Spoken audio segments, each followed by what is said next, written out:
Oke, selamat datang kembali. Kali ini kita akan bedah salah satu surah yang sangat mendasar dalam Al-Quran, yaitu surah Al-Furqan, surah ke-25.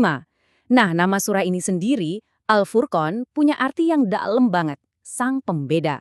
Dan inilah yang jadi kunci untuk membuka seluruh pesan di dalamnya. Jadi, biar kita nggak tersesat, ada 4 poin utama yang akan kita bahas.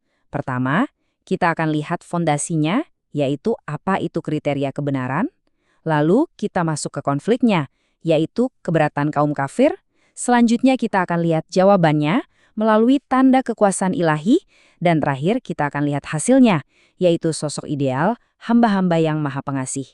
Oke, langsung saja kita masuk ke bagian pertama, kriteria kebenaran.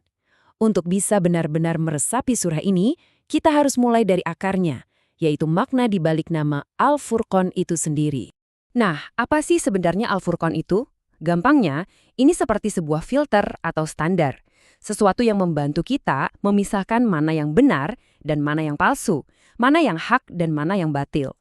Jadi, Al-Quran di sini memposisikan dirinya sebagai tolak ukur utama dalam hidup. Dan ini langsung ditegaskan di ayat pertamanya. Coba kita lihat. Ia disebut sebagai Al-Furqan yang diturunkan kepada hambanya. Tujuannya apa? Supaya bisa menjadi pemberi peringatan, bukan cuma untuk satu suku atau bangsa, tapi untuk seluruh alam. Jadi dari awal, misinya itu sudah global dan universal. Oke, setelah kita tahu apa itu Al-Furqan, sekarang kita lihat sisi lainnya. Surah ini jujur banget, bahkan sampai mencatat argumen-argumen dari mereka yang nggak percaya pada saat itu. Mari kita dengarkan apa saja keberatan mereka. Surah ini nggak menyembunyikan kritik yang datang, malah dibuka lebar-lebar. Jadi apa sih yang mereka permasalahkan? Apa argumen-argumen utama mereka? Yuk kita lihat lebih dekat. Ternyata keberatan mereka itu ada beberapa lapis. Ada yang sifatnya sangat personal, kayak, loh, kok nabinya sama kayak kita? Makan, jalan-jalan ke pasar. Mereka kayaknya mengharapkan sesuatu yang lebih wah. Terus ada juga yang lebih ke teologis. Kenapa nggak ada malaikat yang turun bareng dia? Atau kenapa Qur'annya turunnya nyicil nggak sekaligus?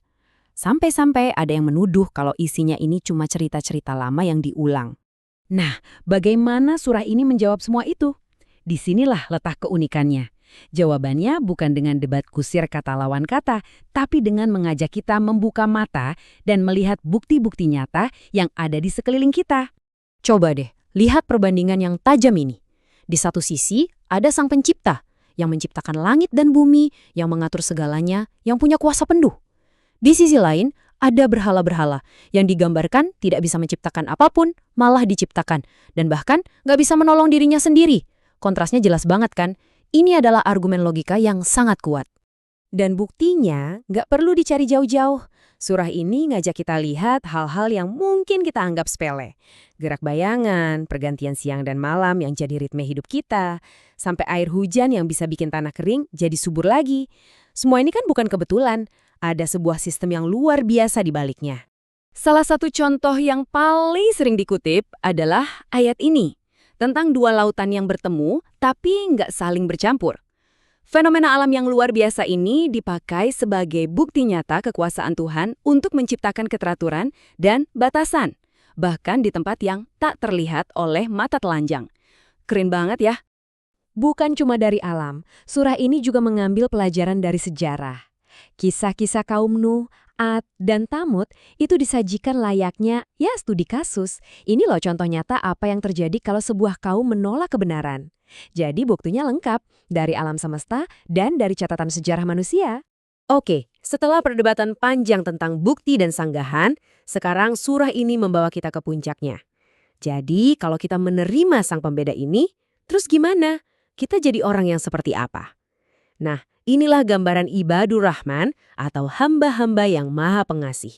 Pertanyaannya, seperti apa sih potret manusia ideal menurut surah ini? Setelah paham mana yang benar dan salah, lalu bagaimana kita seharusnya berjalan di muka bumi? Apa saja karakter-karakter utamanya? Dan kalau kita lihat daftarnya, ini luar biasa. Bukan cuma soal ibadah ritual, tapi soal karakter sehari-hari. Mereka itu rendah hati. Kalau ketemu orang yang memprovokasi, mereka balas dengan salam, dengan kedamaian. Mereka seimbang dalam keuangan. Nggak boros tapi juga nggak pelit. Dan yang paling penting, mereka punya prinsip moral yang kuat. Nggak syirik, nggak membunuh, dan menjaga ucapan. Ini cetak biru manusia yang utuh. Dan puncaknya ada di doa mereka. Doanya itu bukan cuma, ya Tuhan selamatkan aku. Bukan. Doanya itu untuk keluarga, untuk keturunan, agar mereka menjadi penyejuk hati.